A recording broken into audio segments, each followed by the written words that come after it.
അസ്സലാമു അലൈക്കും വറഹ്മത്തുള്ളാഹി വബറകാതുഹു. സമസ്ത കേരള ജമിയത്തുൽ ഉലമയുടെ സ്ഥാപക ദിനമായ ജൂൺ 26 അതിൻ്റെ 100-ാം വാർഷികം ആഘോഷിക്കുകയാണ്.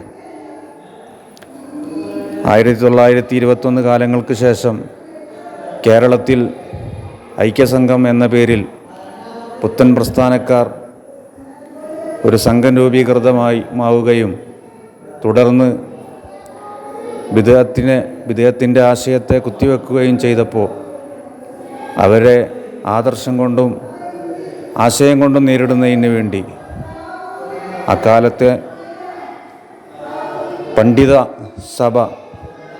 പണ്ഡിതന്മാർ കൂടി ആലോചിക്കുകയും തീരുമാനമായി സമസ്ത കേരള ജമിയത്തുൽ ഉലമ രൂപീകൃതമാവുകയും ചെയ്തു.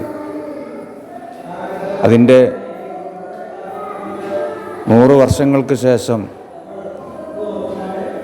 പുത്തൻ പ്രസ്ഥാനത്തെ കേരളത്തിൽ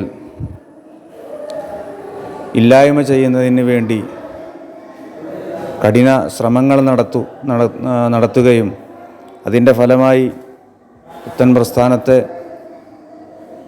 അകറ്റി നിർത്താൻ മുസ്ലിം ലോകത്തിന് സാധിക്കുകയും ചെയ്തു. അതിൻ്റെ 100-ാം വാർഷികമാണ് ഇന്ന് നാം എല്ലാ യൂണിറ്റുകളിലും പതാക ദിനമായി ആചരിക്കുന്നത്.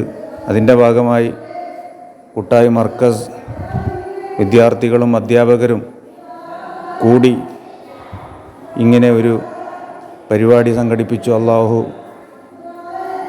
തുടർന്നും സമസ്ത കേരള ജമിയത്തുൽ ഉലമയുടെ നേതൃത്വത്തിൽ പുത്തൻ പ്രസ്ഥാനത്തെ നേരിടുന്നതിന് വേണ്ടി പണ്ഡിതന്മാർക്കും എല്ലാവർക്കും അള്ളാഹു ആയുരാരോഗ്യം നൽകുമാറാവട്ടെ എന്ന് പ്രാർത്ഥിച്ചുകൊണ്ട് നിർത്തുന്നു. അസ്സലാമു അലൈക്കും വറഹ്മത്തുള്ളാഹി.